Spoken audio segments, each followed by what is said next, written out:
The whole football stadium is packed, sold out.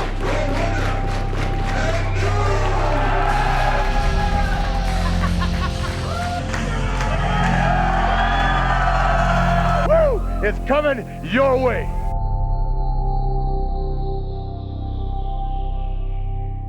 Hello, welcome to another edition of Developmentally Speaking. I am your host, Brian Myers. With me on this episode, we have your teacher, Matt Stryker, Shelton Benjamin. The gold standard. We go the gold standard, Shelton Benjamin. We got a lot of names here. You're like having Festus on, right? The name 7. Yeah, I know. Maxine. There's one before that. It was Liviana. Liviana is when I first met you. That's a nice one. Now Katrina, Lucha Underground fame, which I guess is your most successful, so congrats on all that. All right. So you guys probably haven't seen this before. I just think our generation that we went through developmental and now it's kind of really changed where they kind of have like a understanding of like what they need to do, and we were all kind of like thrown to the wolves in this kind of wild west situation of like whatever was going on down there. And I think it's a time in wrestling history that's never really going to be repeated now that they've kind of figured it all out, and it's just like a cool thing that we all got to experience that other people probably won't ever. We are pioneers. Exactly. So I think it's fun to just tell stories about it and talk about it. Before we can get into that, I always like to talk about extra work and your first experiences, which you're probably the Grand Jedi Master. So why? Having so many I remember you being there so much. That's just because we're from the same area. My first I grew up going to indie shows in the crowd watching Stryker wrestle. So I was your first autograph. That's how old he is. But Yeah. why was I your first autograph? He hit on my high school girlfriend in front of me like a little scumbag when I was like 17, I think. But I will say this. All that aside, you are turning into arguably one of the best guys out there. Your footwork is dope. The fact that you're doing all this too will give you career longevity. So I can't believe you just said that on camera, but thank you. Appreciate that. All right, actually, Jim Kettner from ECWA in Delaware got me my first thing. I did a Royal Rumble video, and Tom Pritchard was the agent, and I thought he was a real doctor, and I asked him what his PhD was in. Holy shit! Yeah. Yep. But you're smarter than that. I thought I was so smart that he would be impressed that I knew that a doctorate is a PhD. So we're just sitting there, hey, by the way, what's your PhD? I think he thought I was kidding. Roots of the pattern. Ooh. Yes, origins of a moron. Developmentally dissing. So where was that? How'd that go? What? This Royal Rumble shoot. That was cool. It was fun. Were there like main roster guys there and stuff? No, it was all like climbing a ladder to the Royal Rumble thing. But it was my first into the door of the world, and as we all know, once you're in, you can get in. Mm-hmm. Or it makes it more obtainable, right? Yeah, 100%. Yeah. You gotta get eye contact with the girl before you talk to her. And then I know, what was the Matt Martell run? Because that just came from the name I was using on the Independent at the time that my teaching job was taken from me. So they used that, but that led to me going to Developmental. And how many times did you do this? Extra work? Yeah, like a lot. I did 2. Really? 3. And I had a separated shoulder, and I was in there with you and Charlie. What? Yeah, and Charlie was yanking on my Charlie. I didn't say anything. I don't even know if Shelton remembers this. Our first match ever was Major Brothers against you guys. And as soon as we get in there, Charlie cut me off and gave me the only shoot buckle I ever got in my life. Boom! Like just eyes watered, like like the first thing. I was like, here we go. God bless A lot of people find out me and Charlie were yin and yang for a lot of different reasons. Holy, it was intense, man. But that stuff makes you better, I Oh think. no, of course, yeah, it's an experience, but And sore. Yeah, that too. So for sure. three times of total going there for extra work and stuff, and then God smiled. And then the Kurt Angle match. Yeah, had 2 of them. Had one in Philly with him, and then had the one in Meadowlands with him. And that was when your whole scandal. My whole scandal, one of many. Scandal broke. Yeah, man. I just remember like walking past like all you guys and being like, you know, and it was Lisa Victoria who came up to me and said, "Do you have a job? Oh my God, are you signed?" Whatever. I was like, "No, I don't know what to do. What do I do?" And all you guys were walking your suits, your roller bags. Everyone's leaving. I'm still in my gear. I'm waiting for Johnny to talk to me. Waiting for him. And in my life, I'm thinking you guys are all getting on airplanes and smell good with cologne and beautiful women. I'm packing 6 in a rental car and driving 306. Jesus. Shelton, I'm excited to have you on because I haven't had anybody from OVW yet. So you've got a whole, another story. And then you're almost like a pioneer of development. Yeah, we're very much so pioneers because, as far as I know, as far as developmental classes, before us it was like Edge and Christian. And going to Stanford and stuff and just doing little, 2 weeks maybe they would do with Dr. Tom. And, right. Yeah, you get to go home. So our situation, basically OVW was in itself an indie company. And there was OVW, there was FCW, there was the Memphis? Memphis. Oh, okay. HWA? HWA in Cincinnati. So when we came in, those were all developmental territories. So, but we all, at least in our heads, we competed with each other. How did it all unfold? Like it was a recruitment type process for you? In my case, like I said, I've never done extra work. Like, Yeah, so I literally went straight from college to WWE, and the way that worked out. Great, we all feel so great about ourselves. Hey, I won the lotto. Yeah. Bottom line, I won the lotto. It was definitely right place, right time, Sure. on the right people. At that time, I was assistant coaching. I already finished my eligibility, and Brock was obviously on the NCAA scenes tearing everything up, and somehow I guess it was Briscoe got wind of Brock.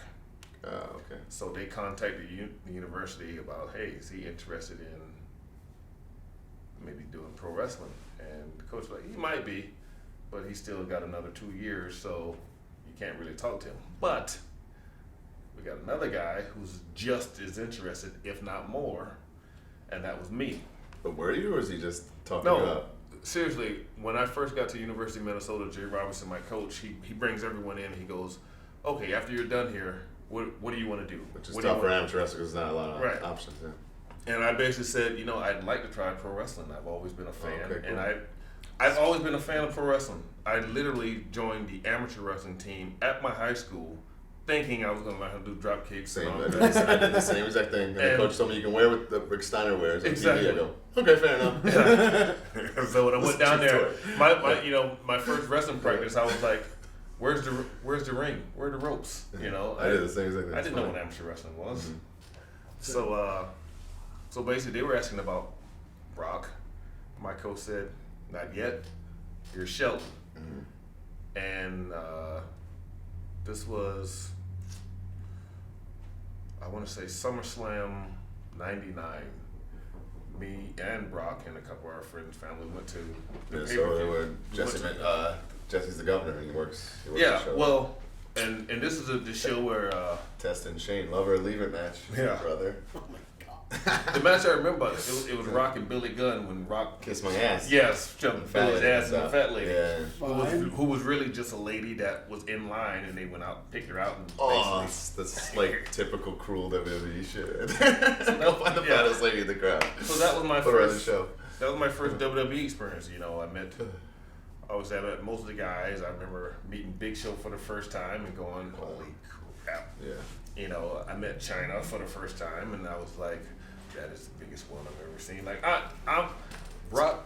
Brock was Brock then. Brock didn't know him, and Brock didn't care. That's awesome. He was enjoying himself. I don't want to say he didn't care, but he was enjoying himself, and we were all having a good time. But I was the mark. So Yeah. I'm like marking out, but I'm trying to contain it. But when I met Big Show, man, I couldn't hold it in. He would have shaken my hand, and I just rolled his hand over, just like, like I didn't realize they made humans in this size. So That much fun. I got signed. I did a tryout just before Thanksgiving, and then I got signed in January. That was And it was just like there for the taking. Like they just said, like you're just like a super athlete, and this well, is at an the opportunity time, we're giving you. at the time, they had no idea about my athletic prowess. That's what I mean. That's even Honestly, crazier then. That's just, the story that that Jim Ross tells is I can't say anything is wrong, say it's false because they wanted Rock But they figured, hey, let's bring in someone from Brock School and make an easier transition for them. That's weird. You know, and That basically kind lotto of theory you had was on the money there. Yeah. So, That's crazy. and honestly, if that's the case, I really don't care. No, yeah, right? yeah, You well, know, yeah. you There's get, you know, how. that helped me get my job. That's not what helped me keep my job. So, Yeah, exactly. Yeah. so when I in January I went to OVW, and again, it was basically I was sent to an indie company to learn from old schoolers. Mm-hmm. You know, Rip Rogers, Jim Cornette, Danny Davis. Yep. I mean, and they were, to me, their experience was great. They were always great for me. But we learned old school. We had to, you know, it was around, luckily it was just in Kentucky for the most part. But, you know, we had to haul the ring and put up the ring and, you know, basically no money. Luckily, because I was already signed to a developmental, I went in making money. So there was never a money issue. So basically, I was a little spoiled. Yeah, that's so amazing. Actually. But we still, I mean, we basically were an indie company. We toured and had practice, and you know, and all the familiar names: Batista, Cena, Orton, The original, Eugene, Tom that Cole. original class is Yeah. unbelievable, which still stands to this day. It's Yeah. like it's nuts. It's Yeah. amazing. That's why I'm a little biased. I think my class is the greatest class Yeah, ever. it's pretty crazy. So, and because no one had been called up, we all really became really good friends. Everyone was happy to come early. Everyone was happy to stay late. And we always figured if one guy get called up, we wanted everyone to be good. So we all tried to help each other get good. And for me, that's the biggest difference between my class and later classes, because I felt like guys, I was there for 2.5 years. And I was really good. You know, I'm not to toot my own horn, but I was really good. I, you know, near the end, it was like I was just spinning my tires. Yeah. But because of all of us helping each other, we were so good, and I felt like later generations, they were bringing them in and shipping them up so quick. Like Not giving them a chance to marinate. Man. like they weren't marinating. They weren't. To me, most of the guys weren't good. They all looked good, but it was like, dude, I was in, you know, developmental for 6 months. Like 6 months. Like it was 3 months before OVW let me have a match. Yeah, yeah. You know, so that's kind of how we came up. But it was very much friends and family oriented. So Karlee, I'm gonna put you on the spot here. So I Says a got. word for 16 minutes. I had my run with Edge, whatever, and I got kind of like demoted. Or I really kind of just didn't have any. I wasn't demoted, but I wasn't booked. So I basically had to go put myself in developmental and not get paid for a year. So I was a little salty. But when I got to FCW, you had just gotten there. And the rumor amongst all the boys was that Johnny Ace had come down to give one of his meetings and just ream everyone out about something.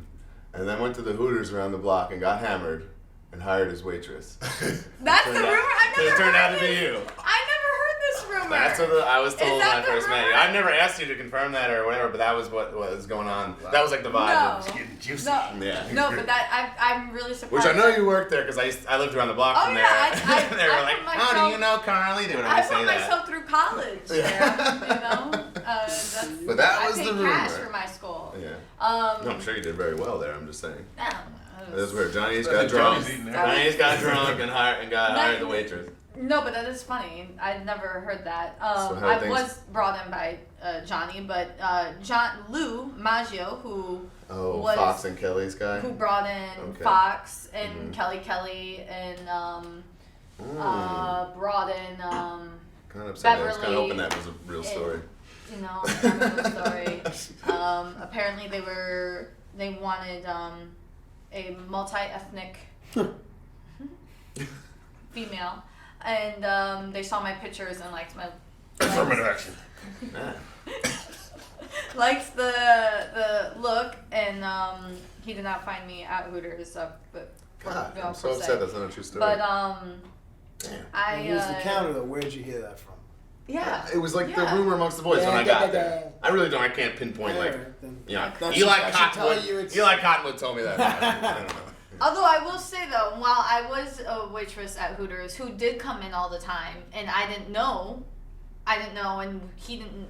When we ended up meeting face to face was Norman Smiley. And Norman Smiley would come into Hooters all the time, and I was his waitress. And I remember, and I didn't say that. There were some hot chicks at that Hooters though. It was a good, decent Hooters. I didn't say anything like in a hitting on him way, but he wears the same shorts and his soccer tennis shorts, right? His soccer shorts. And I'm like, I'd always wait on him. He'd sit on the bar side and he'd get a dozen oysters. And I'd always go, I love his legs. He has great calves and legs. His legs quads, still like, good looking man legs, He's worn moves. And I just would compliment him, like every time I see him, I'm like, man, like you got great calves. I never did it in like and all of a sudden 2 months later, like he came for months at a time. Like he would come weekly, and then all of a sudden I remember like from the last one I complimented him, and then now I'm standing in FCW in front of him, and he's like, "Wait, aren't you?" So the Hooters. There's a tie-in. No, you never saw Johnny Ace in there. No, I never saw Johnny Ace in there. Yeah. It was just normal. Like wrestling fan at all, or was this like this strange world of men in spandex that you never knew about? Middle school was because my first boyfriend was. So my first boyfriend's name was Carl. Carl Weathers. Her first boyfriend was Carl Ouellette. And he was a huge wrestling fan. So he was the first person to open up my eyes to it. But no, it was not for me. It was a strange world, and it extremely strange. And walking into something, I was 21 years old. Just out of college now, you know. It's the weirdest. You can't if you don't, you know. Oh, you're a fan, and you just and I'm a woman. Yeah. Good luck. Yeah. So you have to be now that I know what I know, a woman walking in at that age. You know, luckily I consider myself somewhat,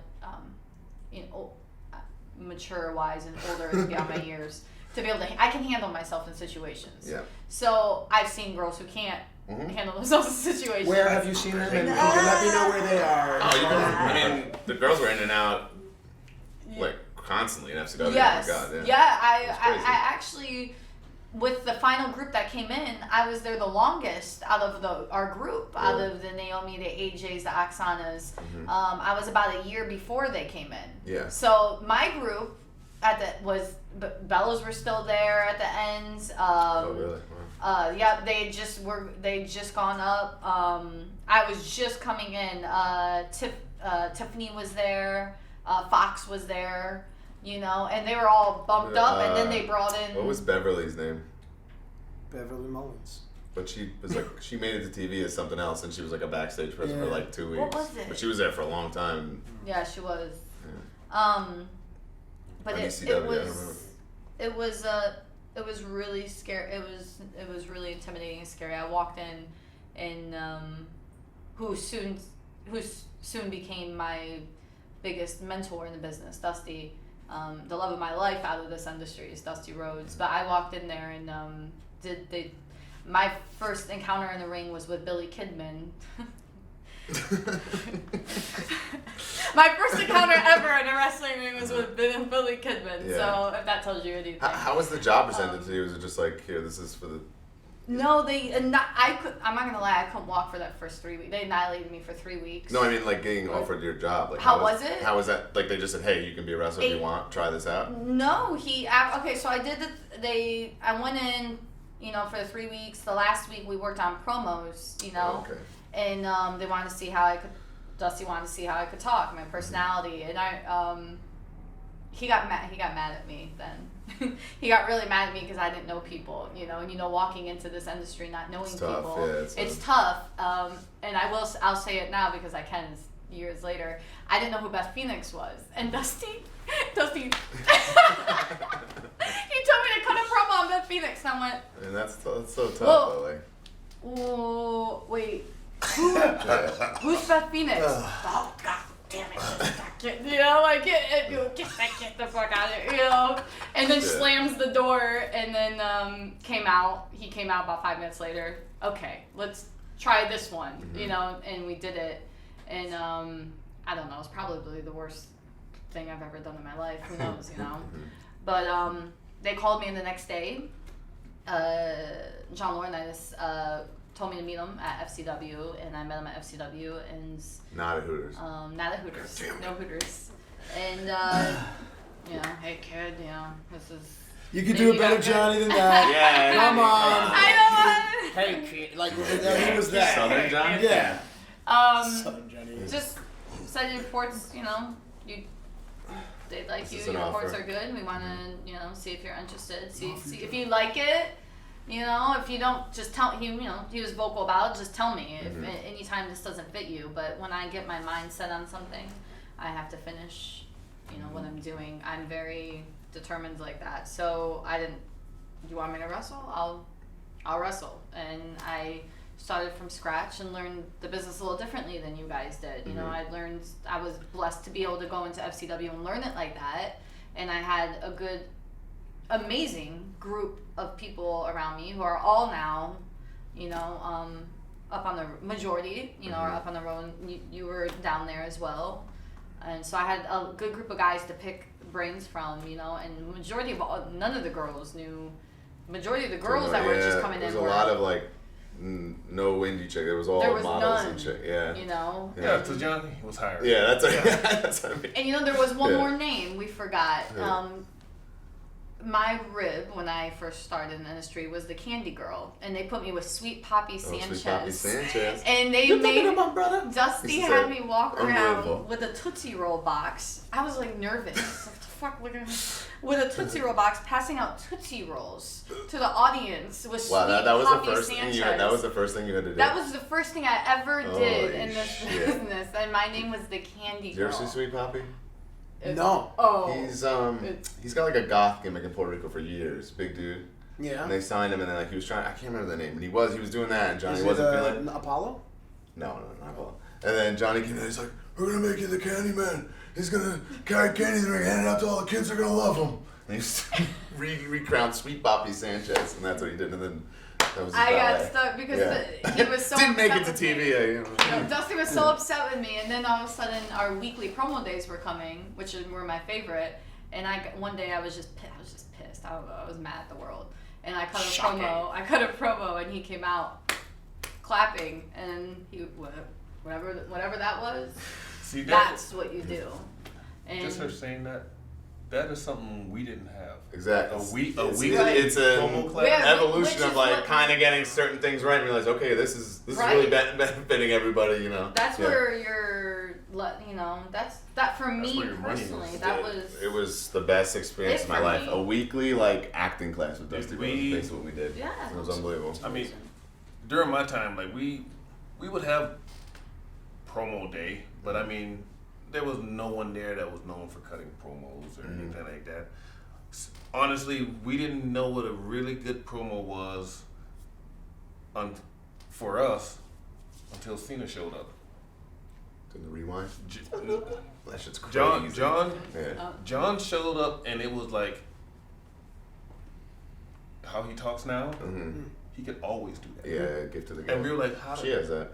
We're like, how the hell do you even think like that? You know what I mean? So There was no one helping you guys at all. Like, I mean, we would. would you Cornette as kind of like your best sounding board? I'd I say mean, in that Cornette situation. is definitely the best sounding board, but Yeah. I mean, like really, you know, at least for me, and mind you, I get hit in the head a lot. I don't remember a lot, but for the most part, no, there wasn't any strong promo class. Like I said, we would have a promo class, but it was like you just do the promo, and there's no one that says do this, do this. We just knew promo 101.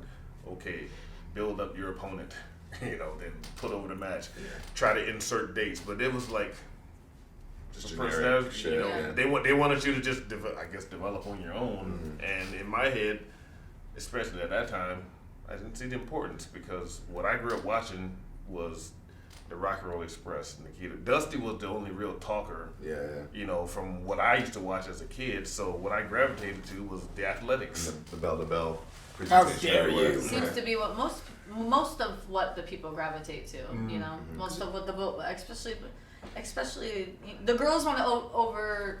Yes, we want to do a million things at once in the ring, and the boys all grew up. They want to be the wrestlers. So the talkers, there's the a small amount, which I could. It's funny that I'm seeing right now, like the dynamic between you two is like where like someone's like a super athlete and he's picking up the work so fast. Whereas like you on the flip side, maybe you didn't progress that fast in the ring, but I always remember you being like the MVP of those days and like knocking it out of the park and be like, oh fuck, I don't want to go next or whatever. Shit like that. And then there was always people like, I can call them out like Gabriel, you know, looking around not to go, like dreading going and stuff and shit. Like, and it was just crazy. And if I could keep but the boys on their toes, but even like yeah. you and like even Big E from day one could just fucking go out there and just kill it. It could be funny, it could be serious. It was crazy. We're just like, holy shit. So it's like if you have one extreme to the other, you're off and running. You know, you can work already, and you can do that. Shit. If you can combine both, that's where the and that's where the real magic is. Yeah, that's where the money's at. It is. But you know what's funny? Like I know we're supposed to stay within the developmental realm. Get crazy. But actually, when we got called up, it didn't help things because for the whole team angle run, they told me and Charlie, "You're not entertainers. You're wrestlers." So like. The whole promo, just forget all that. You're not trying to entertain. Yeah. Just be very, well, we are. Matter of fact, like, don't try to entertain. Zach and I kind of got the same thing for like being Edge's lackeys. Like we saw it as our job to make him look awesome and take the bumps, and you know we get clipped and he gets to win, and then they were like, "You guys aren't stars." And we were like, well, we're not in that position. Yeah, we're not you're trying in a position to be. I was like, okay, whatever. Now I want to get into like getting like acclimated because you know you got to leave where you are, where you live, and go to a strange place. Like I had to move to Atlanta at 21, and I had never left my parents' house, and I was like, what the fuck? And it's not even. Let me take that back. McDonough, Georgia, which is 35, 40 minutes from Atlanta. So it wasn't Atlanta. It wasn't like this poppin' cool city. It was a real small town, which the Deep South crew had already been there for a year and already had a reputation amongst like the whole town. Knew that the wrestlers were like trouble, and so that was interesting. Two in particular. Yeah, and you had a very unique situation because you're what I called before a scandal. Your scandal created all this buzz, so they wanted you on the road, but then they still made you go. Can you explain all that? Yeah, so it was the scandal thing, the teaching thing happened. Wrestle Kurt Angle, go down to the last second. Oh my god. That was a mistake, by the way. It wasn't supposed to be that tight. It was. First like, thing, Angle comes up to me, and this is during the time where TNA was kind of budding and being something. Cool team. And Kurt comes up and shakes my hand, and you go to break the hand, and he goes, "Just want you to know, I've been told that if you don't tap out, I'm going to break your ankles." And walks away. That's awesome. And I've said it before, it just runs down your fucking leg. In any event, we go and we do whatever it is that we do, and again, I mean, I can look at it from an egotistical way where, he was having a good time, thought I was a good worker, so he called an extra spot in there, but I don't know where his head was at or whatever, but he put something together where he presented his back, and I knew that he was telling me to shove him out. Mm-hmm. I shoved him out, and we both looked at that clock and realized, holy there shit! Wasn't time for that. And you can see me look at Jack Doan, and Jack Doan looks at Kurt, and Kurt slides in, and you see me just go, it's my left leg, you see me go, like, here, just take it, do the thing. He takes it, he hooks that fucking thing on, because he thought, I don't know, and I saw that clock was a 3, and I'm going 2, 1, and when you crack your knuckles right before they pop, you could feel it, and right when that 2 was going to 1, I tap like that, I hold my leg up to my chest, and I'm rolling, and I mean, I'm a God guy. I mean, it's just, there's no other way to explain that other than some divine cosmic intervention that everything lined up perfectly, the lotto. And there that was. And you walk through and you walk to the back, and you sit around that Monday, they don't talk to you. Tuesday you have to go to the SmackDown, Worcester, Mass. Johnny brings me in the office, and he asks me like lightning round questions and doesn't let me answer them. How old are you? Married? Do you own? Do you rent? Do you have more? Do you have kids? And before I can get here's the thing. I'm going to sign you. And after that, I didn't hear anything else. His mouth's moving, his hands are going, says something about Mark Carano, a name I had never heard before, but will never forget for the rest of my life. And then they put you up on the road. I'm wrestling Johnny Parisi every single week on Heat. I get told by Shelton Bench, I'm like, hey, how you doing? We're in the locker room, whatever. And he turns to me and goes, you talk too much. Walked out of the room. And little did I know, those are the greatest advice I have ever gotten. This man right here. And then after a while, Krista Joseph calls me and says, Vince wants you to work as a heel. He wants you to be like this. He's like, every time he thinks of yeah, you were like this cheesy oh, God. I used arm drags, Oh. drop kicks. I beat guys with small packages. Come on, man. Small package is the most effective move in professional. Thank you. I was White Lightning Tim Horner, baby. He came to Deep South and talk class. Anyway, and then they sign you, and he says, yeah, man, we want you to just take that down to developmental work as a heel. Mm-hmm. And I go, okay. I pack my car up. Like, the conversation ends. I pack everything into my Nissan Altima, and I drive. And I stop in South Carolina. I sleep in my car with a butter knife because I was fucking scared. Jesus Christ. And I drive all the way down, and Preston Creek is the name of the apartment complex. Yeah, and I live there too. I had called ahead, and you could get a 2-bedroom apartment for like $600. And I'm from New York, and that does not happen. So I zoom! And I convinced the blonde girl, don't ask me how I did that, but I did, to leave a key under the mat because I had arrived on a Friday night, and they weren't going to open until Monday. And I slept in the empty 2-bedroom apartment on the floor, waiting for that Monday to come. And I don't think I slept. I stared at the ceiling, and I just couldn't believe that everything I'd ever wanted in my life was coming to me. So you had no problem with like the kind of a demotion there? Well, how is it a demotion? To go Because you started on the. That's what I'm saying. It's a unique situation. At that time, I had my dad to bounce things off of. So if I did go that route, I'm sure he was there to go, whoa, hang on a second, kid. Don't say demotion. Fuck out of here. You got a job. Beat it. Yeah. And then 3 weeks later, Johnny calls and goes, all right, you can go home. I haven't finished unpacking my car. Oh, I said, let me ask something. How does it look? Can I stay? Yeah, sure. And I stayed, but I also stayed on that the car and hotel thing for a while too, which was awesome. So basically, all the other guys were bumming rides all the time. Yeah, but I told them, hey guys, I'm getting a car. Let's all go. One time, a car consisted of me driving, Of course. Eki, God rest his soul, Charlie, Kyoto, this, God rest his soul. So understand, the car I'm driving in, it's like this, because you have Umaga and Big Daddy B. So a little side note before you go. Mind you, everyone knows me and Charlie's history. Yes. Umaga is like my second brother. This is like my second brother.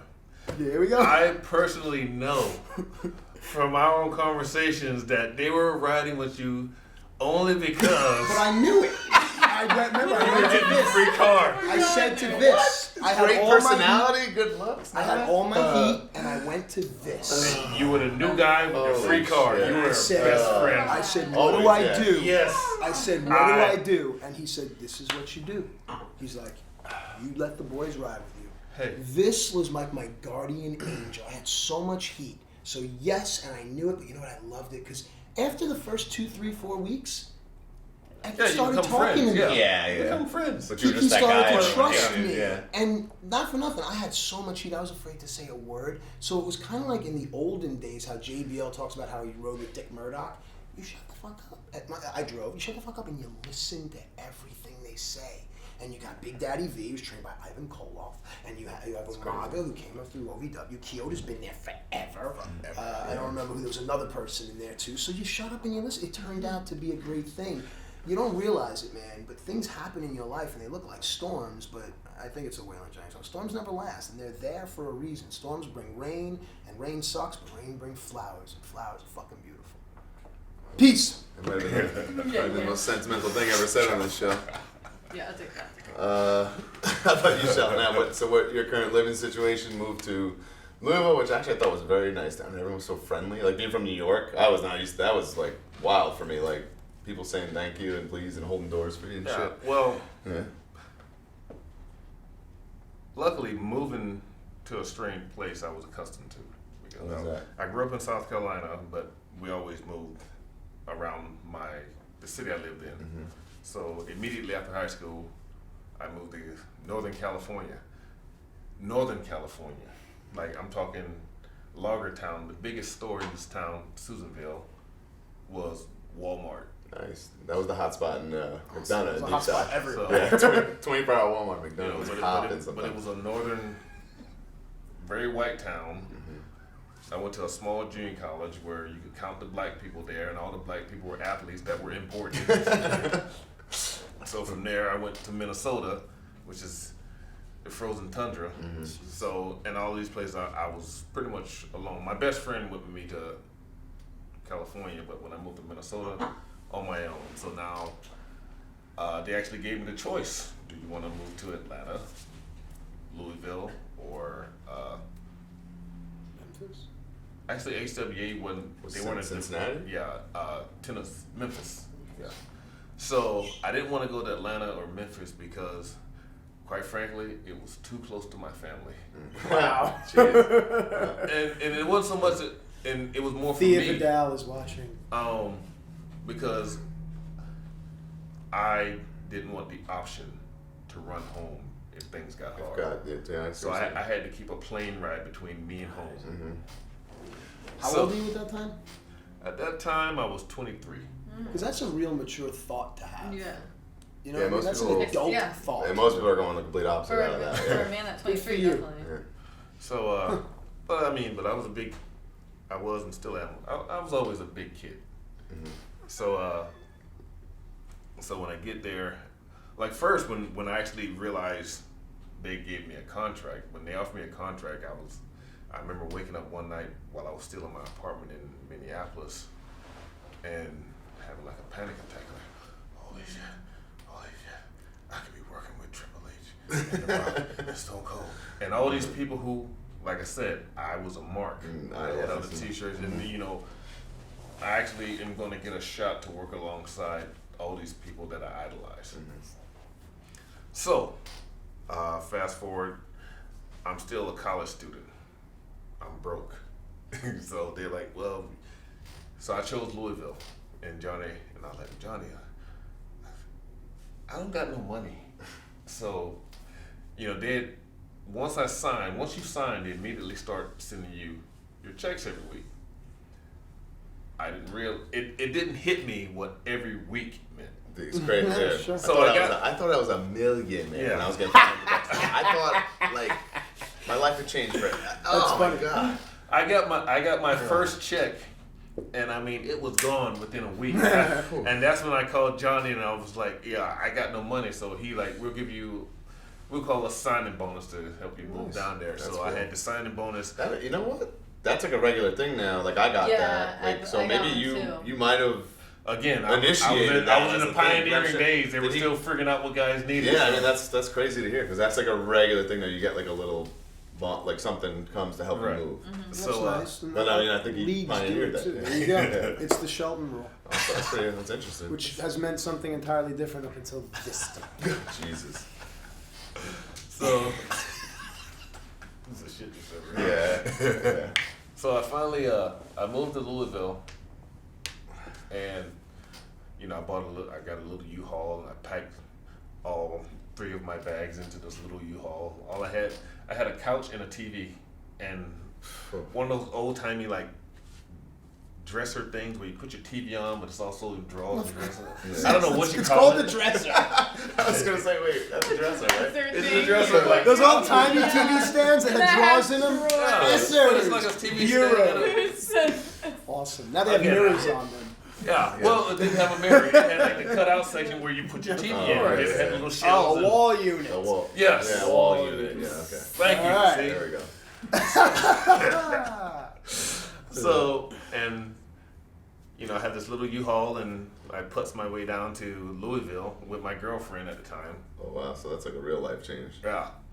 So no, but she was just coming to help me help move. out, okay. But she actually wanted to move with me, but I literally made her stay in Minneapolis to go to chiropractic school, and luckily she still has a chiropractic business now. Awesome. Oh, wow. Look at that. She's not with me, but but I'm glad I didn't derail her dreams. Yeah. So before I go to, we stay the night at, again, I got no money. I stayed at the Knights Inn. Oof. Yeah. Oh, you and Stevie Richards and Nunzio. Those are those guys. That's their kinds of places. But Jesse again, Festus. again, I'm just now getting money, so I'm like, I'm trying to conserve everything. Yeah. So we decided, okay, I want to go see what the OVW Davis Arena looks like. You know, because again, I'm thinking, I've seen WCW. And I've seen the power plant and all the stuff. Oh shit! So you're OG. Oh, you're in Indiana. Indiana. Not Louisville. Oh yeah, shit! Not the nice. I've seen pictures of that. That was like scary, brother. When we decided we're gonna drive over there that night. So we were in the U-Haul. We drive over. It must have been and heart sinking. And as you can see, I'm a Transformers fan. But so we drive up, and when we turn down the street that it's on, you know, it's basically an old warehouse, kind of abandoned. It's half abandoned, half occupied. With like broken glass windows. Not impressive. It's real scary looking. It looked like someone had flown over with a few F-5s and bombed the place, you know. So when we pull up, we just look, I'm like, where is it? Because we see the sign. Oh god. But you know, we see, but the sign is like this little sign, like this big, like, and it's all rusted, like where is it? Like, I don't know. So we talked to Danny and like, okay, we got there like a Wednesday, they had a show on a Thursday, and so like we'll go to the show tomorrow, and hopefully we can figure out where it is. We literally couldn't fathom where it was. So the next day we go to the show, and you know, obviously there are people there, so we go in and watch the show, and I just remember going, what in the fuck? What was in there besides the ring? Like, what else do they even have for you guys? Chairs. Some chairs. You know, that'd be nice. That, like, some chairs would be nice. But it's funny because the ring was in a corner, all right? And in one corner, there's just big stone pillar, you know, for the building. So you got a black wall, and you basically just have two sides. Oh, okay. So one side's chairs and the bleachers, another side just chairs and stands and the entrances. Oof. But at the same time, it was like the most indie thing ever. Yeah, and I'm just but you're thinking WWE, and then no, how are they associated with I'm this not thinking stuff? WWE. Yeah. Again, the only thing I had to associate with any kind of wrestling training facility is what I seen watching WCW was their power plant. Right. So that's what I'm thinking I'm going into. And I go in this dark, dank. I mean, it looked like something out of a horror movie, but it was packed with people, and you know that's when I first saw like Nick and all these guys, and I'm like, and they were really, really good. So good, in fact, I'm like, especially, you know, Eugene and Conway, and I was like, why aren't these guys on TV? They're fucking good, you know. So I watched the show and meet everyone, but that's when I kind of, for lack of a better term, got introduced to the indie fan, because I'd always been thinking about the wrestlers and the road. No, Not that part of the business. I never thought about that part of the fan and the Kentucky fan. So that took more getting used to than anything, because I had never been around. Was Donna around then? Big Donna? Donna, the big lady. She just, what was the first one there? I heard she's been around for like since the 80s, like maybe even earlier. big blonde lady, the old lady? Yeah. Oh yeah. Yeah. Oh yeah. Still similar. Yeah. But I just remember just going in there, and I was watching the people just as much as I was watching the matches, because again, it's Kentucky. God bless Kentucky. Yeah. God bless Kentucky. Some getting used to. Kentucky. So that freaked me out a little, you know. But then, you know, but again, I don't know about you guys. I was a poor kid, so I can adjust to any situation. Did you end up getting an apartment, like a roommate or anything? Yeah, we eventually, luckily, everyone else, for whatever reason, wanted to live in Louisville because it's a big city, whatever. Yeah. I'm a country boy. I don't want to be in the city. And literally, right down the road from the school was a very nice set of apartments, quiet, back in, you know, a little corner. Really nice. So we went there, and I got an apartment there, and that's where I stayed for 2 years. But the comparison is, while everyone else was over the bridge living in Kentucky, having to drive, you know, 30, 45 minutes, because they all stayed by the mall. That's where I live. Nice. So it's like, you know, 40-minute drive to Davis Arena. I lived 5 minutes from the arena in a very nice situation, and my very nice 2-bedroom apartment that was my first apartment to myself was way cheap. It was like $600 a month. So crazy. You're the king of the as opposed to the $1,000 apartments. They were like, why would I just couldn't fathom, like, why would you live over there? When did they make the move to the new building, or the building that exists? Like That today? was, they made the move to the new building just before I got called up. Like literally 2002. Yeah, it was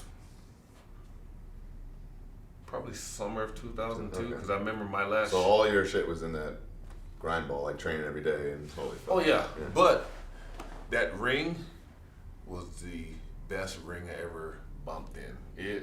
I would fall off this building to that ring. Where did you know where it was from or anything about it, or It was just an old ring, old, whatever. And I remember when Brock first got signed, he hadn't come down yet, and he was actually going to training with Brad Rangens at Brad's barn, and Brad had an old WCW ring, and I went up there and I saw Brock, you know, he's training on it, and I'm like kind of feeling it, and I'm like, my God, it might as well have been the concrete floor. Yeah, I just saw a thing with X-Rock. He said the old rings were like bumping on a pool table. It might as well have been like.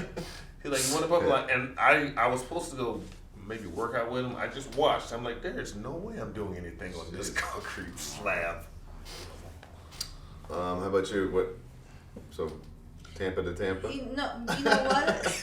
Kind of like what he said though. Everything aligns in my life at that time.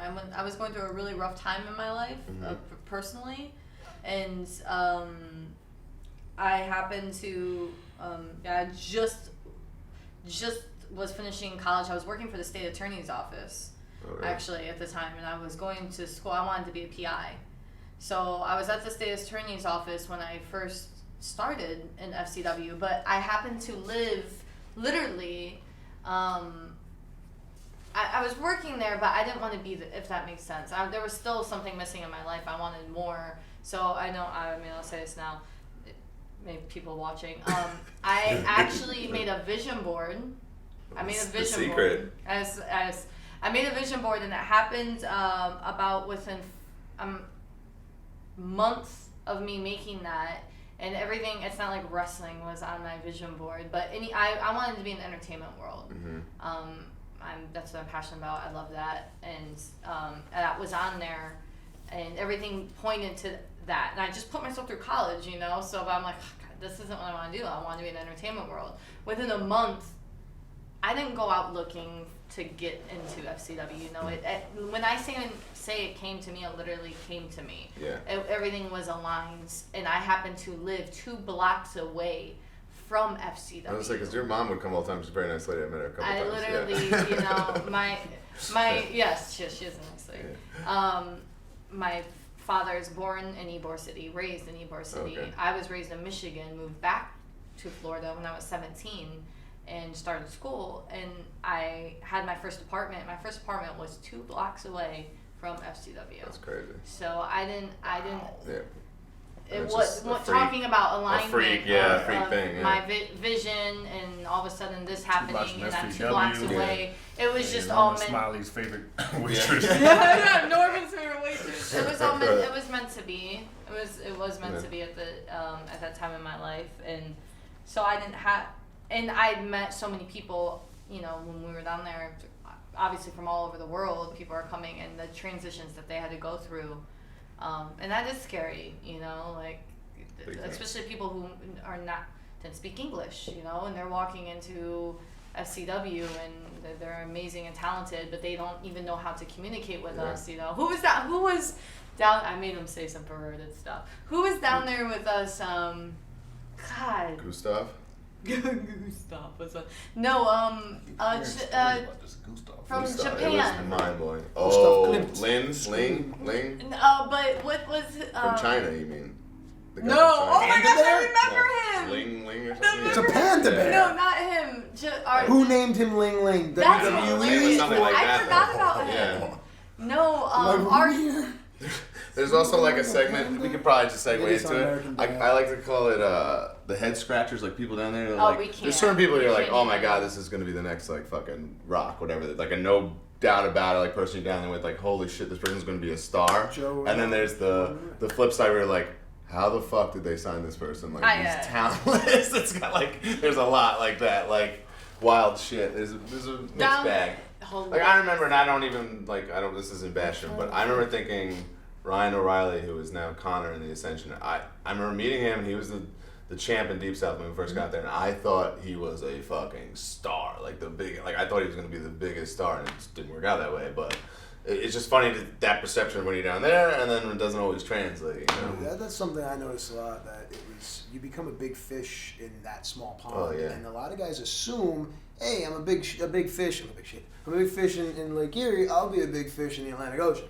Mm-hmm. And you have to kind of curb your ego, and you have to kind of have an adult mind and some type of vision. Bored weirdo, but to say, hey, I shared that without judgment. It's pretty intimate. It's an intimate detail just to come out during this, I'll Google what it is. I'm ignorant because I don't know what it is. Well, you know okay, you guys don't know what a vision you board go back to our philosophers. Okay, we're talking philosophy. Is it the you secret? go back to our or philosophers. Yeah. Well, the secret is something. very much the secret. Everything in the secret talks about the different philosophers from our past, and like Einstein, right? What you think about. What you think about the most becomes. Yeah. So the vision board is something that when you wake up in the morning before you go to sleep at night, that's when your brain is working the most, especially when you're sleeping. So what you think about before you're sleeping, the energy, right? What they say, the laws of attraction, you're actually gravitating towards you. But if you have a vision board and you're actually seeing this, and you're seeing it and seeing it and seeing it, and you do this, there's actually practices, and you do this over and over again, you change even if you're in a bad mood, you change the way you think about things, and you change the energy you're giving off. So that essentially... So then if I apologize publicly for... There we go. I Now go back to your vision board. Go back to your story. But back to Boogeyman was into the secret. But back to Ryback taught me all about this. Back to the Yeah, right back to that. Yeah. So the big Ryback Yeah. would be sitting there, Yeah. icing, just like say something perverted, then go. So, what other books have you read lately? Like he was so deep. He's such a deep thinker, and I would sit in there and talk with him all the time. But you go from developmental, having all these successes, having all these people say, hey, you're great, or whatever. Maybe you make T-shirts that say you're part of the A team or the B team or whatever it is that you do to feel camaraderie. And then you go up to the main roster, and it's okay. And a lot of people expect the same thing to be. I'm going to be super over. I'm going to be whatever, and that's not the case. And it takes an adult mind and a vision to be able to go, all right, let me chill. Let me just do my thing. The patience. Someone like you, though, I always remember, you were never content. You never stood for the role that they thought you were good. You always, I remember you'd say out to tell me, though, you'd be like, I know I can do it if they just fucking give me a thing. And every time you try, developmental almost teaches us, go, do it, try new things, go here, and that's good. But then when you go up there, it's almost paradoxical because some of the kids go. Did you get anything out of going down and working on being healed when that's pretty much all you've ever done? Yeah, I got a lot from developmental, a lot. Now, you can talk about the system, and then you can talk about the individual trainers, so the macro and the micro. The system worked for me because of stuff you guys went through, I'd imagine, but remember, I went down there, I had a ton of heat, But then it didn't translate to Deep South, did it? Now, here's the thing, Okay. and I pull in. Remember, I slept the whole weekend. I wake up Monday morning. If you had to be there at 7, I was there at 5. Well, that's It's like the way Bill wants you there at the time anyway. And I go in, and Bill DeMarco's. Now, remember something. I know Bill. Trained by Johnny Rods, both trained by Johnny Rods, Northeast guy. I know Bill. Mm-hmm. And if you know Bill, man, when he's fucking scary, dude. It's so scary. Our man in the middle drills him in. Oh my god. He brings me into his office, and above his office, he had a sign that said, do you remember? Think, shoot. I thought it was a Gemini 8x10. Think, shoot, then work. Right. Which is brilliant. It's almost akin to work sets you free. Think, shoot, then work. And I had no idea what the fuck it meant. And I remember looking up at the office and going in. He closes the door and he sits down. He sat at this computer desk. And he's moving the mouse around on one of these games that are like stock on the computer at the time, whatever it is, Mind Blast or whatever the fuck it is. School, yeah. And he just sits there for what felt like forever, clicking the mouse. All he hears click, click, click, and he turns to me and goes, you know what's great about this game? Mm-hmm. What? I can reset it at any time. And he clicks the screen off. And it was my first introduction into here's a lesson without me telling you the lesson. I can reset it at any time. He goes, you have a clean slate here. He's like, don't let the shit that's going on up there mess with your head because you need to be something here. Yeah. Now, for 2 weeks I'm chilling. You know me. By the second week, I said something to somebody, did something to somebody, right back into the fucking fire again. But knowing that I had a safe place and I had a guy that I could go to and, hey man, I'm fucking up, or hey, you know, the system worked for me. I liked it. I dug it. I fucking love wrestling. I love that shit. I loved when Johnny came in one time and said, hey, anyone know who used to walk around with a boombox on their shoulder? Rock and Roll Bucks in Hall. And everyone looks like, shut up, fucking asses. But I loved it. And the trainers, each individual trainer brought you something. Bill gave me hair on my balls. He used to fucking fight you. He laid on top of you. He was a 300-pound man. You had to get away from him. Never fuck with me because I dealt with Bill. Like, he made you have such tough skin. And the way I look at it, you couldn't get under my skin if you tried, man. That's in wrestling, at least. You know, 9 out of 10 people on the street aren't Shelton. Okay, thank God. But after going with fucking Bill for 3 minutes, I can go with any guy that tries to take my grandma's purse. Yeah. And that's great. And then you had Jody Hamilton, the original assassin. I love that shit. I just never figured out which way he wanted me to turn on a dropkick. That was so annoying. What was it? He wants you to go left? He wanted you... Because I go right. I go... Sorry. You go left. What do you do? I don't drop kick. Nice. In any event. Think about it. How many times have you seen me drop kick? I don't know. I didn't even throw a dropkick in a real fight. It just crazy. don't happen. Yeah, that was his big stickler for that, where he landed. And Dave Taylor, who was, again, remember, you have to remember, for me, all of my favorites all had like extensions of themselves. So like my favorite's William Regal. Here comes Dave Taylor. So I hung on his every word. And then they brought in like guest guys that some of them like Greg Gagne. He actually for a while. So you make that, and we all kind of were like.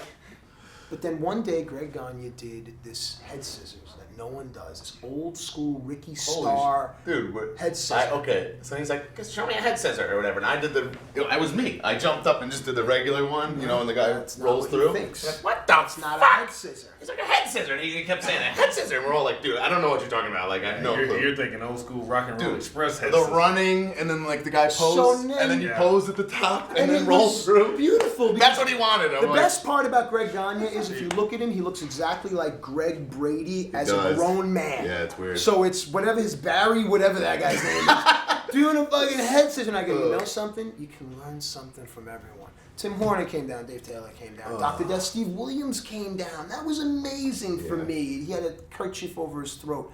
So the system worked for me, and the trainers worked for me. I wasn't as social as you guys. I didn't hang out. I was going to ask you about that. I can't recall you coming out once. I didn't hang out. And Deep South was like, so we had no shows. He trained the craziest training of my life. No, we did Thursday shows. Okay, was that before you? No, listen. Monday, Tuesday, Wednesday, crazy practice. Thursday you do the fucking TV, which is the show, which like 100 people show up to. You film that. You have like tape review Friday morning, another insane practice. And then when Friday came, we busted through those doors like high school, like, the weekend! You had no responsibilities, you had nothing to do, and we just fucking raged and partied, everybody, like hard. Bill included. Yeah. Okay, so like, but I honestly can't remember you being out once. Okay, well, a couple things. One, thank God, I was up on the road, so I was away. And two, I was dating a girl at the time, and it kind of allowed stuff. But I do remember one time that I did hang out at Bill's house. I don't drink. How can that's how things change? We go to the coach's house and have like a house party. I mean, that was awesome. I'm not complaining. It was awesome. Yeah. You know, and I listen to him tell stories about like. Imagine fucking bulldozers at a fucking party right now. Everyone in the performance center went. And I got fucking hammered. 2 beers. Baby. Threw up in Bill's driveway that he found in the morning, and then I don't know if you remember his house. So he has a house, and here in rural Georgia, it's not house. It's house, and then miles of road and concrete that isn't really concrete. This little space between where farmland ends and concrete begins is where Matthew decided would be a good place to lay down because he knew he shouldn't drive. That's cool. And a big heavy hand shakes me. Not, hey, are you okay? Not, did you puke in my driveway? Slept in the street in rural Georgia. I just want to see why you didn't come out. You know what's funny? Well, while I'm listening to everyone's story, like, I feel like there's a generational gap. Sure there is. Because Bill trained all of you guys. Or had his But handprint, the Bill that I knew and met it was a Karlee. yes. That's Right. weird, yeah. Like, I mean, he was an older colleague, much respected, but it was just before when I came in, you know, before we even started Team Angle, Bill was kind of transitioning out. Like, he was doing dark matches. And, He had those, like, right when you guys started, he kind of got those, like, vignettes where they were going to push him and they never did. And then he announced Yeah. it. Yeah. yeah, He was just a before velocity he went- announcer for just a before while, he yeah. started that. And so, like I said, I'm listening to everyone's story, and they've got all these Bill coaching stories, and I'm like, yeah, but Bill wasn't my coach. Bill was my colleague, and Right. and I've had, you know, I was doing dark matches with Bill, you know, and mind you, they were fun. But I remember one time, during his comeback, Bill hit me with a forearm right to the head, and my bell was rung. But it was like one of those. I had to get up and feed for something going. else immediately. One of those. So it's one of those, when he hit me and went down, I'm talking to myself in my head, get it back, because you got to get up. And It's I'm, one of those, like, unexplained wrestling things. People get knocked out, they don't skip a beat. Unless so it's, like, weird. insane. But Dude, they're there for things they got to be there for. I It's wasn't- wild. my mind knew where I had to go, Yeah, exactly. but it was still scrambled. All I had to do was get it back, you know, because I'm scrambling trying to get up. But it's like, I guess it'd be the same things if a boxer had gotten nailed and he's trying to. Mike Tyson. Yeah, Tony yeah, Tucker. on the ropes. But yeah, it's just funny just to hear you guys talk about Bill, and and obviously I was there while he was training, but again, he was never my trainer, and my trainers were Rip Rogers. And what was that experience like? That explains why you're so much better now. Yes. I also, there's another thing I say a lot on these, I call it Groundhog Day, man. The frustrations of just every day is the fucking same. Sometimes you wake up, go to practice, like, it's just like, and that's a tough thing to deal with, man. Like, really hard. 5:30. I mean, working with like Rip is, you ever read his tweets? He's as old Out of school his as mind, yeah. he's as old school as get. And Rip's my favorite quote from Rip: "Get in, get out, don't get hurt." And so Rip was the first person to kind of show us, how to not dance, how to sell, how to oversell,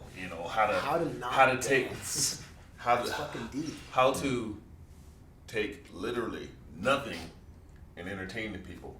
Now, when I first got there, obviously like every other knucklehead, I'm watching it and I'm not really getting it until years later, and it starts making sense. And It starts doesn't making more happen like sense. that. So weird. I It's try to just the explain to light people all the bulb time. I goes said, off. you can't get. There's no Sometimes it never goes There's no off. instant gratification in wrestling. It takes Right. time, man. It's just Or you we can't. think it goes off. And it doesn't. And while he's breaking the stuff down to us again, you don't really get it until he goes, okay, and then he gets like Nick or Conway in there, and they just have a little match, and then you see him put all the pieces together, and it's like, oh wow, like he's like how to be, say, a heel that's selling but still entertaining. You know what I mean? The fine line. Yes, and but for him it was so natural, so easy, and he was like the chicken shit type deal, whatever. How come someone like him isn't in the system now? Is it A, because he's assumed to be nuts when he's not, or is it because you don't need anyone else if you have him? Like when that knowledge goes, that's such unique knowledge. Phonograph. Carpenter. Yeah. I think a few of his antics Yes. that made people think he was a little nuts Sure. is the reason he's Yeah, not well, there. why is Dr. Tom not Perception having of that? reality. Yeah. Got Dr. it. Tom is the be all end all Everybody of does. just amazing. Yeah. Everything you could ask for. Right. You know. So, and because Rip's, as a wrestling teacher, Rip is brilliant. But Rip does not always behave as a wrestler. Rip Understood. behaves as a Yeah. man who just, he just works on instinct. And if he feels like you're an idiot, he's going to treat you like an idiot. Whether you're under contract or not. Yeah. And but for me, like he used to always call me Cat, like get in here, Cat, like because of my athletic prowess, if you show me something one time, I pretty much got it. If he showed it to me twice, I perfected it. Yeah. You know, so he would always call me in there to get with him because he didn't really, I think he didn't really trust a lot of the shooters. 'Cause at the time it was me, Brock, Ron Waterman. Jesus Christ. You know, some Didn't he dangerous. just pass away? Waterman? Yeah. No, who just Kevin Randleman? Tim Randleman. Yeah, randomly. Yeah, not the Iceman, Ron. Yeah. Waterman. But H2O, bro. so he would always call me in there to do his stuff with because even as an amateur wrestler, I knew to be light. Mm-hmm. So and like he didn't do this. I mean, and he was basically at that time wrestling with a broomstick, you know. But I was gonna say, you know what's great? As he's doing this, can't we all see the person on there? Like, that's what's crazy. Would you say like the style of practice was more like technique, like this how you do instead of like do a fucking bunch of drills and this and that? Was it more of that? For us, it was all like functional. Mm-hmm. You know, we didn't do squats because That's what I was asking, you know, yeah. we were like, when are you gonna start doing squats in the match? Yeah. You know, everything we practiced was stuff we use. Kick out drills. At one point, we had almost 50 people in the class. One guy lays in the middle, and everyone climbs in. Kick out, tackle, drop down, leapfrog, But arm stuff drag. that Everything that you're going to Practical. use. yeah, practical Yes, stuff. practical Yes, use. yeah. That's what I was looking Everything about our practices was 100% practical. Yeah. I can't remember doing one thing Explains that so I much. would That was use. stupid. Yeah. Now, every now and then, we'll get someone who basically wants to impress everyone, and they'll call him an idiot. I'm not calling him an idiot, but we had a guy named Big Russ McCullough. Yeah. Is it Dreamer was married to him in dark matches? He might have been. I've heard it. I've I heard know it. Ross, sure. You know, he went. You know, Russ thought he was going to be Abel, like Undertaker, Kane, and Abel. Nice. But Russ was doing things that, at the time, I didn't know enough to know. Why are you doing that? He was doing head scissors. Greg Gagne head scissor or a regular one? Tilt-a-whirl heads. Tilt-a-whirl. Yeah. And it's like, you're literally 7 foot tall. Why in the fuck? Because I can. I was just gonna say. Yes. That's basically it. And God bless.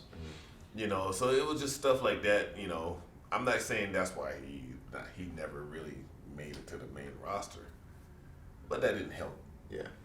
You know, so it's like you know better, and I can see Rip. You know, and I guess it's cool to know how to do stuff, but at the same time, you should know why you shouldn't be doing them. Mm-hmm. And if you're 7 foot tall, you shouldn't be doing hurricane runners. Yeah. Which I feel like people watch this, they probably not understanding that. Yeah. Okay. Yeah. Here's a visual. Picture the Undertaker doing Rey Mysterio moves. Booyaka, booyaka. Yeah. You Can know? he's doing the pop. Yeah. Imagine Undertaker doing a 619. And now he's taking the inside out clip. Yeah. It's very funny. He bumps like him too. Yeah, it's very, it's amusing and entertaining. I So- see him running the ropes, second rope. But- I know Ray's mannerisms so well. Yeah. So, but to the eyes of the fan and most people, it doesn't compute. Yeah, So for sure. you just shouldn't do it, and that's a lot of what they taught us. Makes sense stuff that makes It's very different. sense. Like somewhere that got lost into like drill Yeah. world, drill heavy, crazy stuff. Or like, Yeah, I know. that's a shame. I used to, and again, like I used to hear from you guys, and you know, Wild some of the- shit. Some of the stuff, and we were like, "Why the fuck were you doing that?" Like, Really? It's killing time, dude. That's why I always think about it. I just think ridiculous. it's just killing time. It's like that's the only way. You had to be there from 8 to 4. You had to fill in Yeah, what the to do. gaps. And in all honesty, if you got there at 10 and you did practical drills and you took an hour to eat or drink or whatever you did, and then you come back for another 2 hours, that's a much more beneficial training For sure. regimen than 8 to Yeah. 4 Hindu squats. And But it's top yeah, rope. like we never did anything to make people puke or to break anyone. Wow. Yeah. You know, the business itself was enough to break people. Mm-hmm. I mean, I can never remember going to practice and being miserable by what we were doing within the practice. Now the heat, because this place wasn't. Yeah. During the summer it was an oven. So never frustrated with the routine. No. Wow, that's crazy. Never. That's a first. That's a first on this show. How about you, Karlee? Like, how was getting situated? Like, practice every day. Where I'm assuming people weren't all that nice to you since you weren't a fan. I'm sure there was a ton girls of are brutal. Yeah. Oh, girls. Girls are worse than the guys. Yeah, I'm sure. The girls are way worse than this business. Oh, man, and I'm not a girl. I'm not like a girly girl like that. I don't think like girl. that. Yeah, no. I just rather let's just say it. No, some of the boys, just another pretty girl trying to get, some of the boys were not very nice to me, and other ones were nice, maybe for other reasons, but whatever. Take what you can get in that situation. Seriously. But I think over time, as people started to get to know my personality and saw that,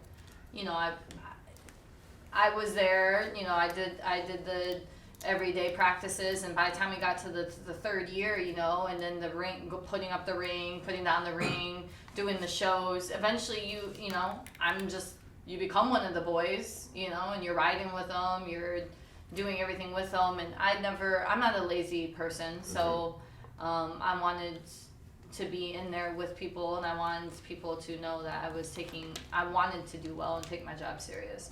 But the practices were, they got more, they went in waves at FCW, because someone would get hurt, and then some of this would happen. Yeah, and then they have to change things. They changed 8. They would send different people down, and they would be there for such a long period of time. Like when I first started, Kidman, Dusty, Norman, Kern.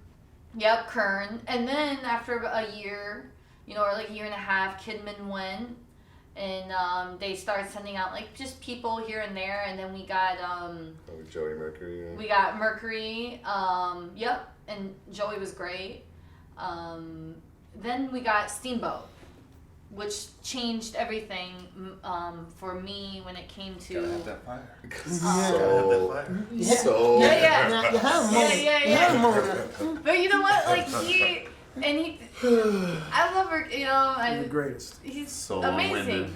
Yeah. But I learned more. I was there already years now. It's still in developmental. Now I'm frustrated. I'm getting frustrated. It's tough. This is that groundhog feeling, man. I'm getting frustrated. And you want to get called up. You want something. Something's got to give. You got to go, or you got to go up. Or at least for me too, what I really was concentrating on was the character aspect, because that made me stand out compared to any of the other females. So if you're not going to bring me up to work, bring me up because I can do this. Yeah.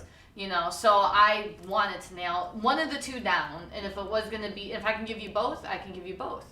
But use me over here, because there wasn't any females at the time even remotely doing that. Yeah.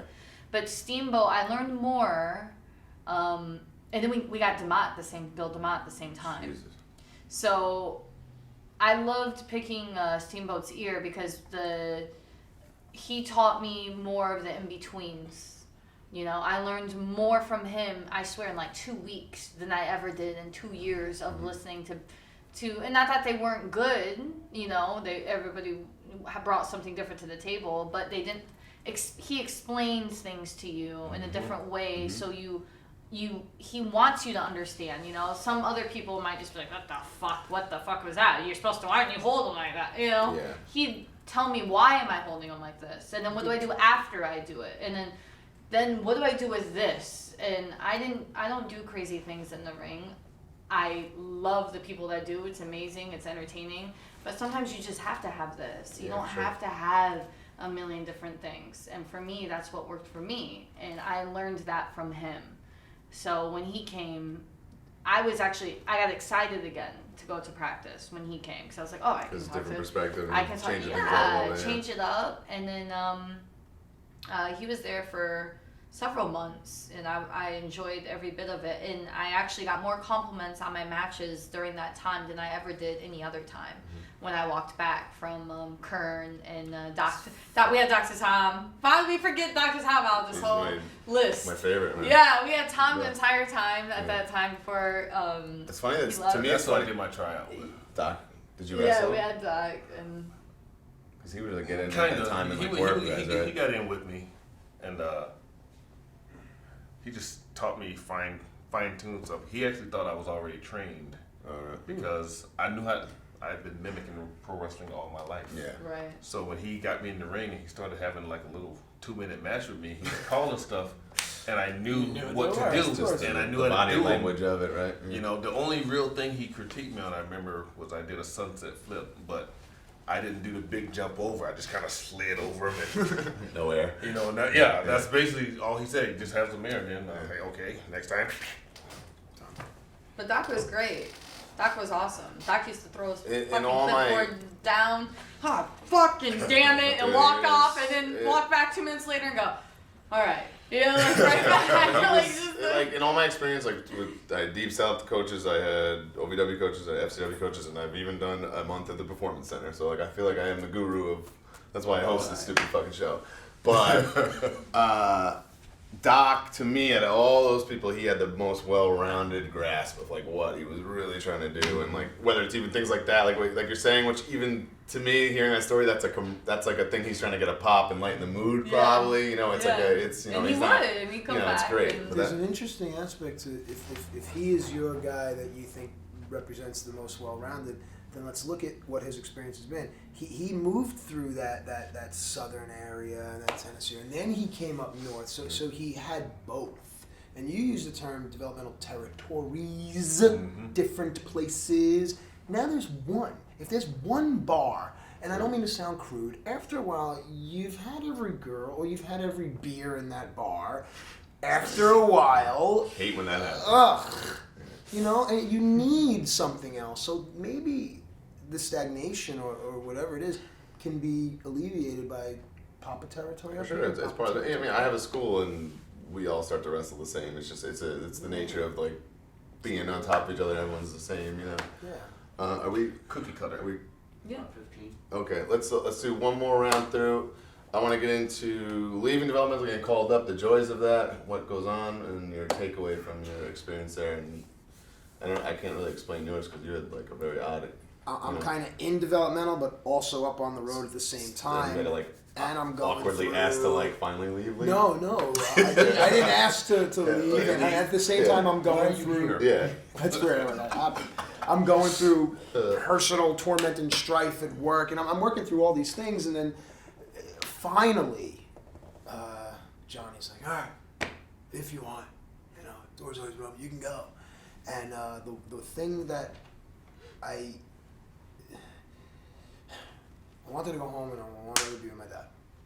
Same reason why I went away to school for a semester and then I came home, because I knew one day he wouldn't be here and I would cherish every single extra day I spent.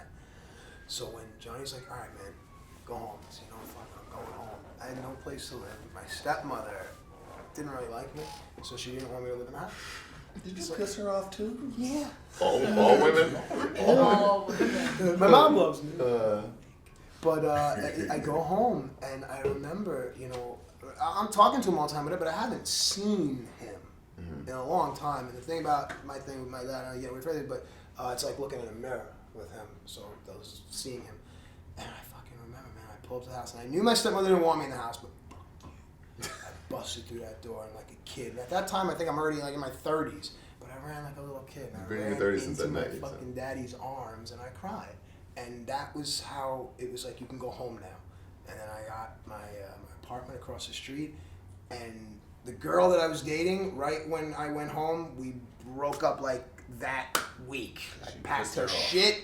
I packed her shit. God bless her, great girl. But and then from there, I thought everything was awesome. Get on an airplane on a Friday, go do live event, Friday, Saturday, Sunday, you're with your buddies, whatever, Monday TV, if you had to do Tuesday, good. I went home. Your Vis run started. I wasn't doing stuff up at the studio yet, and you're home for 2 days, and like you said, you think you're making a gazillion Yeah, you're dollars. thinking it's never gonna end. It's another, And then they move you into the announcing side, and you happen to find out they no longer drug test you, and then so many other fun things occur in your life. But yeah, that's my getting to go home story. I was going home very and nice. fucking running into my dad's arms. Any day will do. Oh my god. Shelton? Well, my going home story. At this time, I'd been in Louisville for 2.5 years, and I felt like I'd been spinning my wheels for just 6 months. So when I finally get pulled on the road and I'm doing dark matches. I remember this is really marked out. I remember getting the program like early in 2000, maybe like during WrestleMania X8, and you were in there just as yourself. And I'm like, whoa, he's getting called up, and you hadn't. And I was just like, I was fanboy going, I don't understand. And I remember that. Me and it's funny because me and Cena got called up same time, so we were riding together and doing darts together. And I mean, but for me, one, I had enough of Louisville. I loved Danny Davis. I loved OVW because my experience there, I mean, quite frankly, was awesome. I got everything out of there that I could have. I mean, I will say the only thing I wish they had at that time better developed was promos, because For sure. you know, we all should be able to talk. But for the most part, I had a great time there. I have nothing but good things to say about OVW. Memories. Don't get me wrong, I was there 2.5 years. It wasn't all, but that was more personal shit or individual relationships. The overall experience, was a 10. So when I finally got to go home, I just kept asking, when can I move home? When can I move? And for me at that point, home was Minneapolis. Yeah. And the only reason I wanted to go there because just like you, I had a girl there. I was like, oh, when can I go home? When can I go home? And as soon as they told me I could go home, it was just before the Team Angle debut. Oh, really? So you hadn't even, wow, that's crazy. So I packed my stuff so quick and was Yeah. Wow. I think my U-Haul door might have been open as I pulled out Seriously, onto man. 95. Like Zach and I were too scared shitless of Johnny to ask him. We didn't even, like you're saying, you were bugging him. We were so scared of him, we were like, we can't bug him. And then he finally told us, we were like...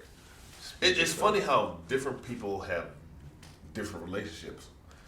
Me and Johnny have always had a great relationship, so I always felt comfortable with Johnny.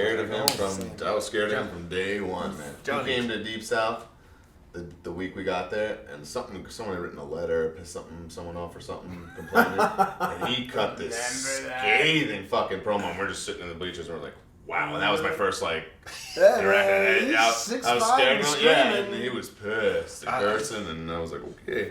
I've never had a bad interaction with him. So, but now, it's funny, now that on my way out, when he became a producer, it was like meeting a new guy. It was like unbelievable. Like Stress. joy. You didn't It have was to be so the bad cool to guy. get to know him and like. So you met the and guy I knew. not be scared of him. Yeah, this is a great guy. I like him a lot, to be honest with you. But I was fucking scared of him, man, for a long time.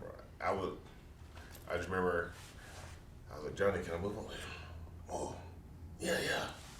You're still in OVW? You're worried they're gonna forget to tell you, man. It's Yeah. like, oh my god. So I was like, crazy. oh, thank God. And I got home and I just remember, but again, at this time, I am so excited about everything that's going on.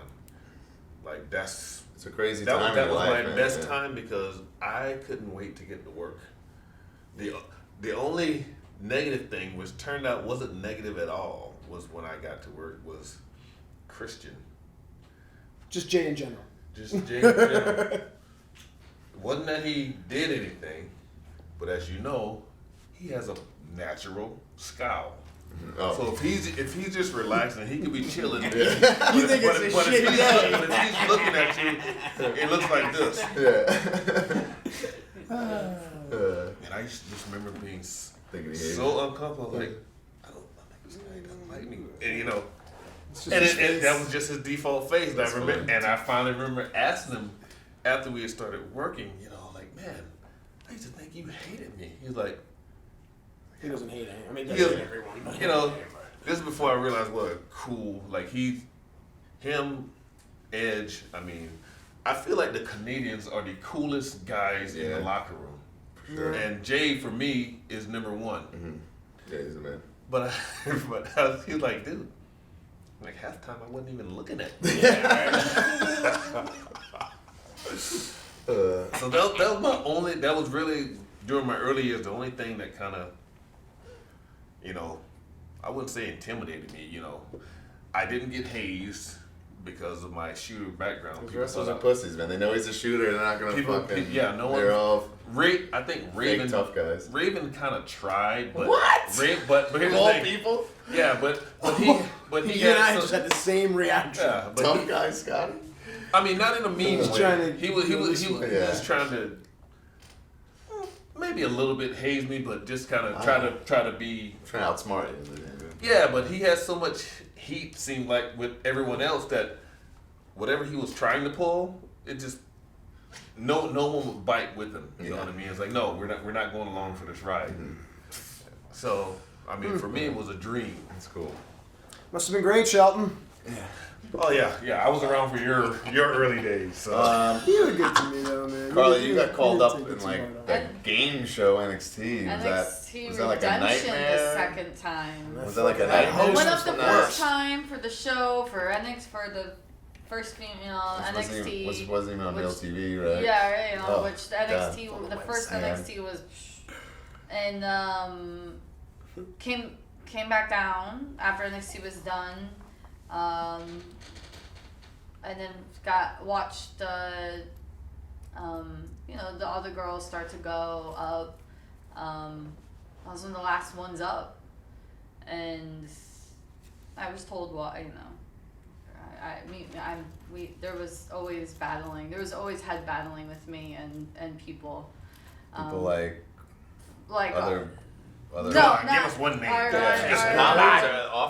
Yeah, office Back into the people. corner. I was always head battling with office people, just because it wasn't because I was. That damn Sue Aitchison. She's the same. You know, it wasn't. I got him. Awesome. She always smells so good. She's a lovely lady. Sue Yes. Aitchison, We a just wonderful had little angel. battles. So you didn't know, get and- your moment. I feel like that. Like at least what you envisioned in your head of like, hey, this is my. Oh, my I big- definitely didn't even get close to being. I was never used. I knew that. That's why I left. The day I got called up, I did NXT Redemption. The second time I had AJ. I took out AJ and did that whole thing. And then we had like the longest run of NXT, and it was me, Derek Bateman, and Johnny Curtis, Fandango.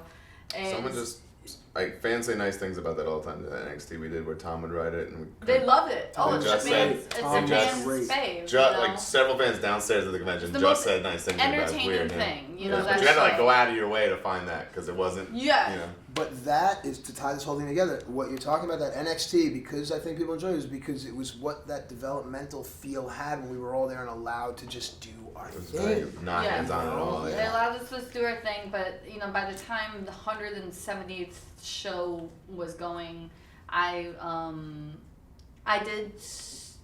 had a match on Raw, a match on SmackDown. They kind of here, there, and then back NXT, and one day I was just one day I woke up once into work. We were on the road, I don't know where we were, and I told myself, if I don't leave today, if I don't ask for my release today, I'm not going to do it. Mm-hmm. And I just re-signed a contract. I was only about 6 months into my new contract, and I think I might remember that night. I You do remember. remember that and there's an night. officer Me and who walked Kofi out, were, and I me and looked at Kofi you were and packed in you the said, car, "That's and we my could see you release." like hugging people in the distance, and then Yeah. maybe Swagger or somebody was like, I think she quit or something. I was like, what? It was just that day, like, it wasn't, for me personally, I was not gonna ever, meet a goal that I wanted to meet, and it wasn't just, it had to do with wrestling, it was just in personal goals in general, in that industry, and, until now, you know. And you're doing great now, so things all worked out, it's pretty awesome. And that's how things work out, because what we do now, I couldn't have done that there, and I wasn't going to be used like that there. And I knew that. That's not where I was intended to end up, or even finish a career in the wrestling industry was not there. It was where I am now. That's where I was intended to finish it. So leaving was very hard for me. It hit me after it was a very, very, very tough transition after, because it's just, you spend every single day You're living and breathing living, wrestling. you know, Like, what do you do it after was all that you stops? got. You know, I looked at his face every single time I was on television. You know, we had our freaking fights in the middle of the ring on live television. Fucking hate you. like in the middle of So every day, that's all I knew for all those years. It was no longer 6 months in. You know, we're going into several years in now, and I'm like, huh. Yeah. You know, like this is it got scary. So. How long were you in development? CW's 3.5 years before. It's a great education. You know, Take nothing. 3.5 I mean, years. it's just such a unique thing. You It's know, like, and what then else back, do you know, learn to be a even when wrestler? we went up on the road though, when our group that went up on the road, You were never like I was in dismissed, developmental right? with Seamus. I was in developmental with God, there was all those guys. 2009 Justin to Gabriel, 2012. Justin yeah. Gabriel, Wade Barrett. I've seen them all. all of them. And when we go up, or like that NXT group too, that first one up, they were making us. We go on the road, we do the shows, and then they make us get on a plane and go right back to FCW. Right. So there was no day off, or even to think. And then you're like, I felt like I'm going backwards. Why am I going back? Why am I going back to where I just spent all these years? You know, I'm not, like you just said, I felt like things were just spinning. Yeah, I'm like, you're I'm not spinning your getting wheels. anywhere doing It's this. tough. I mean, my whole So- FCW run was that. It was Yeah, tough. it was a it tough was pill to tough. swallow in every And day, but it was made comfortable. me better. It was a blessing in disguise. I got to work with Dusty every week and That's what it was learn to for cut me promo. now. And, yeah. You know, but Sure. I was comfortable because I got to. I know I wasn't the only one feeling that way, so you become you understand each Yeah. other, what's going on. I think that's why people get so close in this industry. But yes, it was a blessing. Dusty did more for me, and I see it now than anyone did that. I learned so much from him, you know. But he was there even after I left. Weekly, he'd call me every single week. He loved it, yeah. He loved. awesome. And He to have knew. that. He He knew. knew. And He had it. I tell people the very last thing he told me, I went to NXT to see him and Norman in Orlando, and the very last thing he told me, he watched, it was the first season, we were in the middle of the first season of Lucha, and he's like, hugged me, kissed me, and goes, "You're doing fucking incredible. You're amazing. I'm so proud of you." He had to be such a mark for that. It's like And right up his alley. That he movie loved it. style. He loved like, it. Oh my god. And he goes, "I want you out." He goes, "I want you to get out of." I don't tell people this. I want you to get out of this industry, because you need to be making movies. You need to be doing television. This is what I saw in you in FCW. And he goes, "And I believe in you. Don't you ever quit." That was the last thing he told me before before he passed. That was about 3 weeks before. So I took that to heart, you know.